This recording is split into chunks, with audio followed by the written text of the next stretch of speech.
Hi mga Mertoks! Kung gusto nyo matutunan tong look na to, then keep on watching.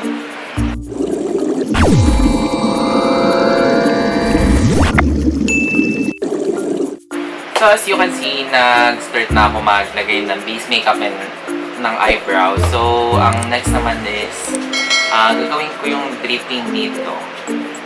Lalagyan ako ng rainbow makeup dito banda sa mukha ko. Kaya bear with me guys. Gamitin ko tong BTLA Sculpt Video. Gagamitin ko lang tong dark shade. Kagaya ng ginawa ko doon sa coronavirus na makeup tutorial. Kung gusto nyo panoorin, tignan nyo lang dito sa side na to. Yung may eye button dyan. Nalagay ko na lang. So yun, kukunin ko yung dark na shade. Then, kuha lang ako ng manipis na brush. Then, uukitin ko lang. Fast forward na natin para mabilis lang tong video na to.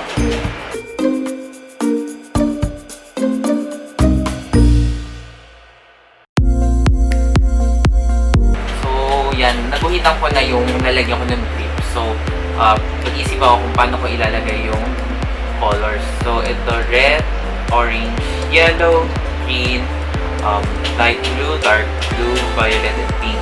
So, ang gagawin ko is, kailangan nyo guys na marami kayong brush na gagamitin dito kasi since wax yung gagamitin natin. Kunin ko lang ulit ang face palette na pang visual effects. Then, mag-start ako sa color red. Fast forward na lang rin natin para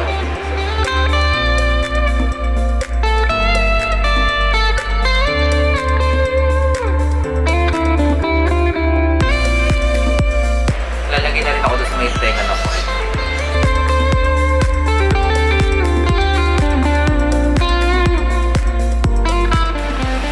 Next naman is orange. I-yellow ko muna para magsalubong yung color orange. Pasensya niyo na po yung ingay sa labas.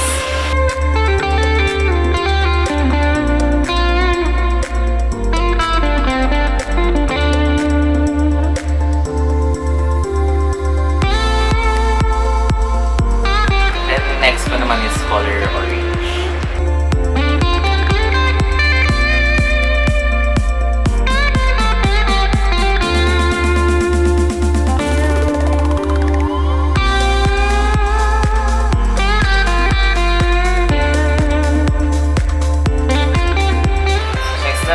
Is color green.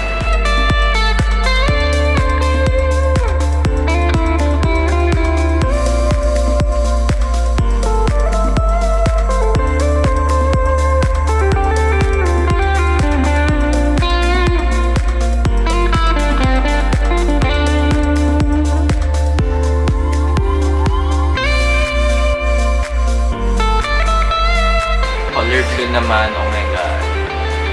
Maraming adjustments to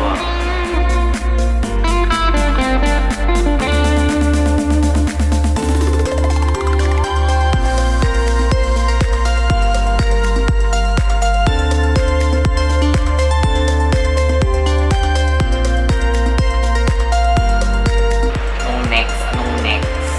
Violets.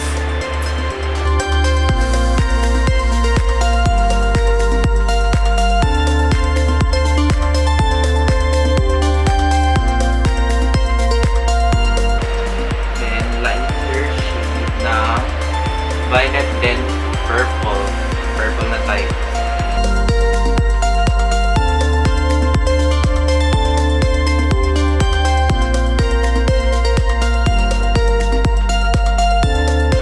So guys, after natin magawa tong yung parang mask ng rainbow is i-blend natin yung parang itong mga harsh edges. Gamit lang yung fingertips.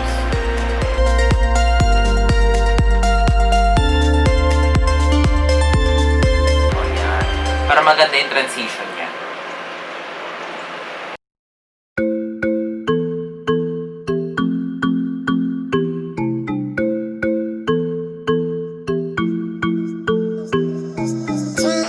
Diba? Parang gradient effect siya. Next naman, itong yellow. Itadab-dab nyo lang yung fingertips.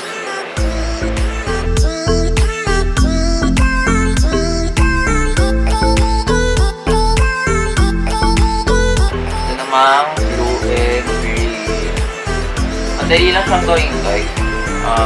Patience lang.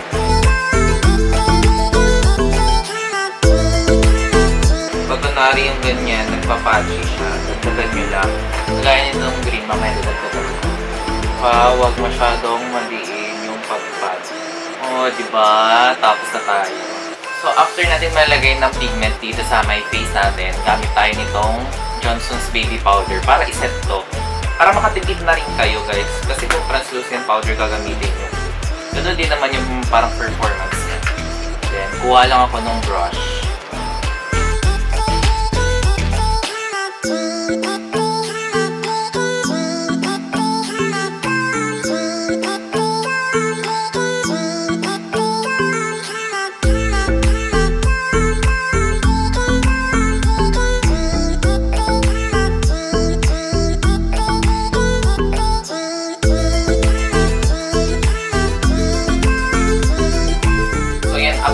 Maglagay nitong powder sa mukha is tanggalin natin gamit ng brush. Kasi kapag tinanggalan mo yan, mamumuti yan. So yun, diba? Nakikita nyo, may mga white spots siya dito sa mukha ko. Kasi naglagay ako nung powder. Hintayin nyo lang yan mo. Kasi kapag medyo naglabas uli yung oil sa face mo, ma-absorb yung powder yung pawis mo. So yun, let's move on sa mata naman. Kung nakikita nyo, diba, meron akong kilay. So yun, bali, i-off cam ko muna kasi pag-iisipan ko kung paano eyeshadow yung gagawin ko. Unahin ko muna itong side na to, then kapag nag-on cam na, ito naman. So yun, no, as you can see, nagawa ko na yung kabilang mata. So yun, next naman is itong mata. Itong side naman na to na mata. Ang first shade na kunin natin is itong shade na to, yung green. So gagamit ako nung dense na brush para ipapak ko siya.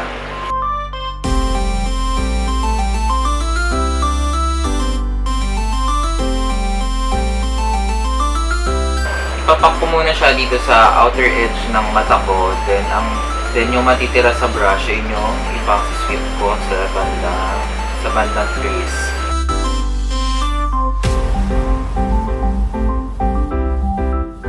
Then kukuha tayo ng malinis na blending brush. Then yung pang i-blend natin ng edge.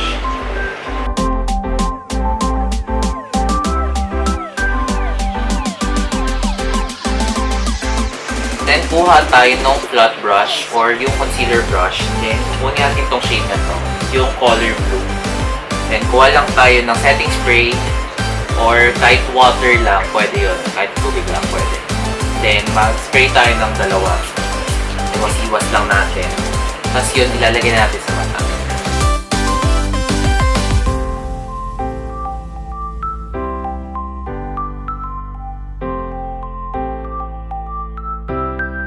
Since may fallout siya, kuha lang tayo ng brush, powder brush, then sweep out natin. Kasi kapag tinanggal mo yan dyan, mamarka, mag-leave ng marks. Then ang next naman is, gagamitin ko lang itong Makeup Revolution na Velvet Rose na palette. So bali ito, dupe to ng Anastasia Beverly Hills na palette. So kung naghahanap kayo ng mga ganong palette, try nyo to bilhin. Mura lang po ito, mga 500 po. Worth it na kasi ang ganda ng pigmentation. Then gagamitin ko lang itong black na shade. Then yun yung ipapak ko naman dito sa may outer edge ng mata ko. O diba, grabe yung pigment, andun agad. Kaya dahan-dahan kayo dun sa paggamit ng black. Then balik tayo sa blending brush. Then blend lang natin yung edge ng black dun sa green.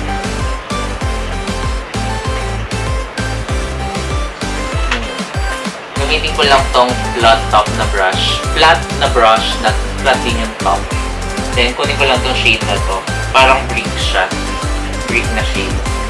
Then yun lang ilalagay ko sa lower lash line. Then ipi-blend ko siya para hindi naman harsh yung pagdating. Then babalikan ko lang tong palette na to.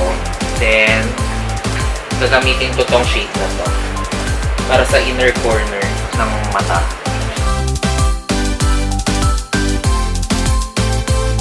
Then maglalagay lang ako ng liquid glitter dito sa may edge ng blue and green.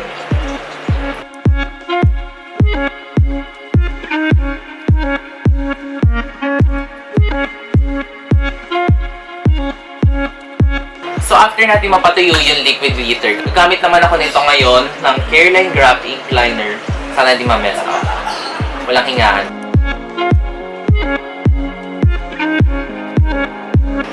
Ito na nga ba sinasabi ko?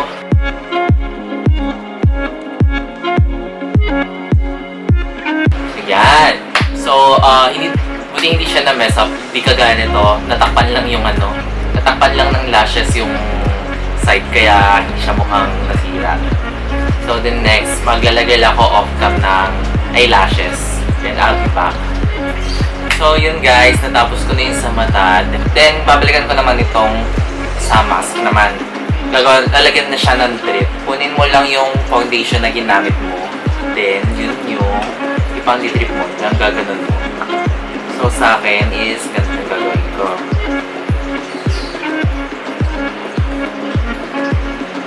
Yan. Kaya mo lang siyang malaglag.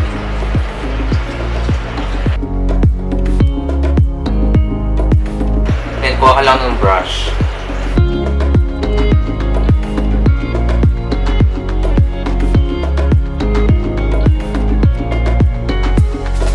Then, gawa lang kayo ng maliliit na drip.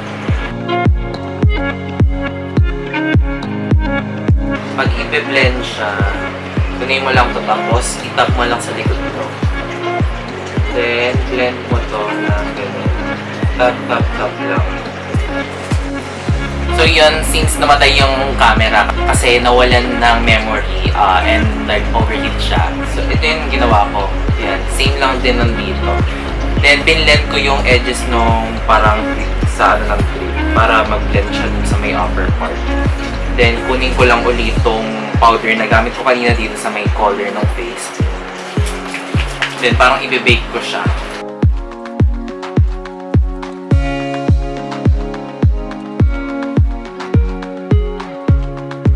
Then, patuyuin natin sa mukha natin. Then, kunin lang natin yung setting spray para mawala yung mga white.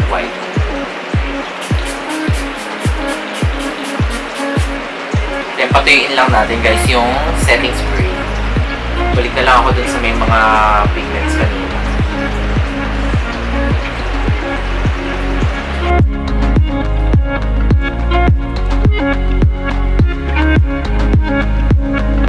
Then, kunin ko lang yung Graph Ink Liner para gumawa ng shadows.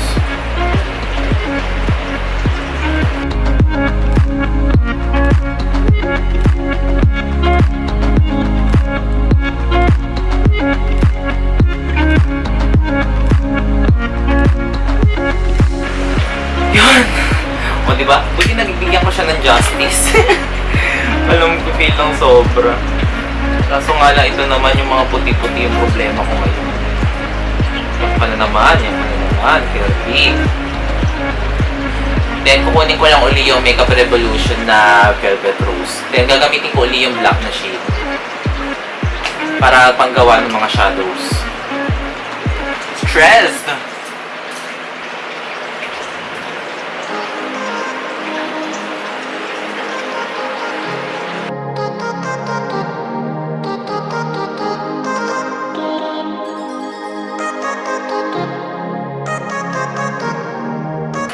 Oh my god, we're almost done. At di pa rin ako nabibigyan ng tong justice nito. Oh my god. Bakit ka namumutsi? Ikaw lang yung part na namumutsi. Namin lumilipad. Okay, we're almost done. Promise. Ito na talaga. And ang final ko is maglalagay ako ng Vice Cosmetics na Aura Glow. Ang shade nito is Splendid. Para lang naman may dimension yung face.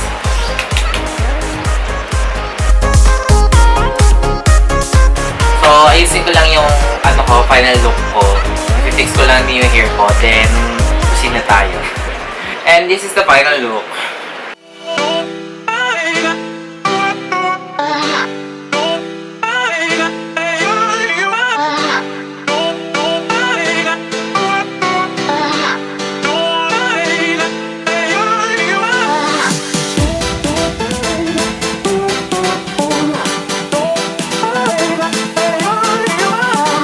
So guys, kung nagustuhan nyo itong look na to, hit that like button, subscribe to my channel, hit the notification bell para sa mga susunod na video. Comment na din kayo kung ano mga gusto nyong mga susunod kong gawin. Yan. So, bye! Susunod ulit!